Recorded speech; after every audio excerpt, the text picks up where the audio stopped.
Muito bom dia a todo o estado de Mato Grosso. Hoje é segunda-feira e nossa pauta é soja.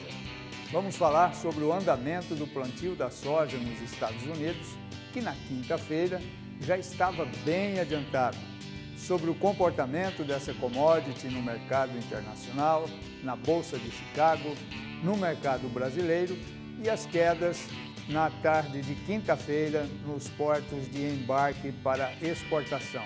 São informações dos movimentos comerciais da soja ao longo da semana passada. Ao que acompanhamos na quinta-feira no site do USDA, Departamento de Agricultura dos Estados Unidos, a soja já está semeada em praticamente todo o cinturão produtor da oleaginosa. Inclusive, no mapa de plantio publicado na segunda-feira pelo site AgWeb, somente 6 estados que cultivam a soja no país ainda não havia finalizado o plantio, o que na publicação de hoje seguramente estará completado. As perdas registradas pelos futuros da soja negociados na Bolsa de Chicago se intensificaram na sessão de quinta-feira, dia 16, e por volta das 11 horas, no horário de Brasília, passavam de 20 pontos entre os contratos mais negociados e, dessa forma, o vencimento para julho já vinha sendo negociados a $11,32 por bushel. Enquanto o mês de novembro, o mais negociado do momento, que é a referência para a safra americana, valia $11,12 por bushel. O mercado futuro norte-americano passa por mais um pregão de liquidação de posições por parte dos fundos, que são motivados principalmente pela questão climática nos Estados Unidos, que ainda era uma incógnita, conforme explicou o analista de mercado e economista da Granoeste Corretora, Camilo Morer, para o site Notícias Agrícolas. Por ora, a nova safra norte-americana se desenvolve muito bem e o plantio está praticamente concluído. A qualidade das lavouras, germinação e desenvolvimento foliar nos campos possuem 74% em boas ou excelentes condições, além de contarem com um cenário climático favorável para os próximos dias. Tudo está andando bem, apesar de ter havido muita especulação sobre as condições climáticas nas últimas semanas, que, somadas à quebra na América do Sul e à boa demanda, levou os fundos de investimentos a comprar muito, segundo Camilo Morer. Vamos fazer uma pausa para os comerciais, mas não saia daí que já volto, é bem rápido.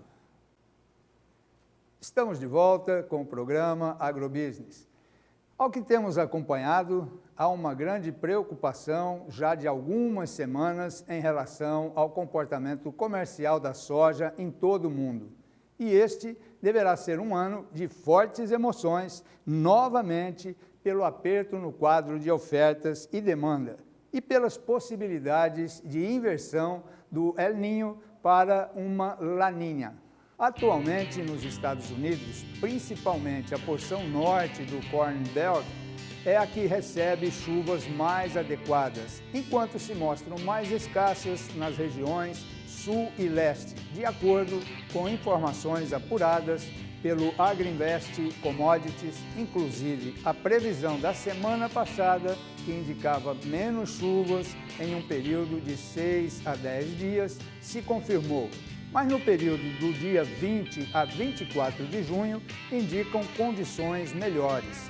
Já na outra ponta da formação dos preços, porém, ainda atua o quadro apertado de oferta e demanda, mantendo-se com um dos mais importantes pilares de sustentação de alguns patamares dos preços em Chicago neste momento. E com menos oferta sul-americana da safra 15-16, como disse o analista da Granoeste, será necessário uma safra de produção cheia para equilibrar os estoques, primeiro nos Estados Unidos e depois no Hemisfério Sul. Estes movimentos de baixa não acontecem somente com os futuros da soja, mas com as commodities de uma forma geral, com uma realização de lucro se estendendo além das agrícolas. Os demais grãos recuaram em Chicago e as soft commodities, como exceção do algodão, também cedem em Nova York, assim como o petróleo, que perdia quase 4% na tarde de quinta-feira. O ouro era a única que ainda mantinha ganhos consideráveis, avançando mais de 2%. Segundo explicavam analistas internacionais, os investidores trabalham com cautela e muito cuidado com os riscos decorrentes de alguns cenários que devem se confirmar na próxima semana, como, por exemplo, a permanência ou não da Grã-Bretanha na zona do euro, que poderá causar debandada de investimento em outros setores e desvalorizações de ativos e de outros já confirmados, como a manutenção da taxa de juros nos Estados Unidos pelo Federal Reserve, conforme reportado na quarta-feira, dia 15. Apesar disso, principalmente a questão dos juros norte-americanos e as indicações do Fed que 2 novas revisões para cima da taxa poderiam acontecer, uma ainda esse ano e outra em 2017. Isso inspira muita atenção, além de um dólar em alta no quadro internacional, o que também ajuda a pressionar os preços. Segundo resumiu o operador da corretora Correparte, Guilherme Skelbeck, para a agência Reuters de notícias, o mercado está dando muita importância para a questão da Grã-Bretanha e o momento é de aversão a riscos. Nós vamos fazer mais uma pausa para os comerciais e voltaremos com mais informações sobre a soja no mercado brasileiro. Não saia daí que eu já volto. Estamos de volta com o programa Agrobusiness.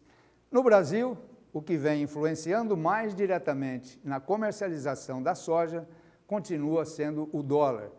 O movimento, no entanto, apenas limita uma baixa das cotações nos portos brasileiros, uma vez que as perdas apresentadas em Chicago eram bem mais intensas no início da tarde de quinta-feira. No Porto de Rio Grande, a soja disponível perdia 2,13%, enquanto no Porto de Paranaguá recuava 1,52%. Já no caso da soja da safra 16-17 do Brasil, as baixas eram de 0,54% no Porto de Rio Grande e de 1,10% no Porto de Paranaguá. Muito obrigado pela audiência e até amanhã às 6h45 com mais uma edição do único programa diário sobre agronegócios e logísticas, só aqui na Band Mato Grosso. Põe marcha, Brasil!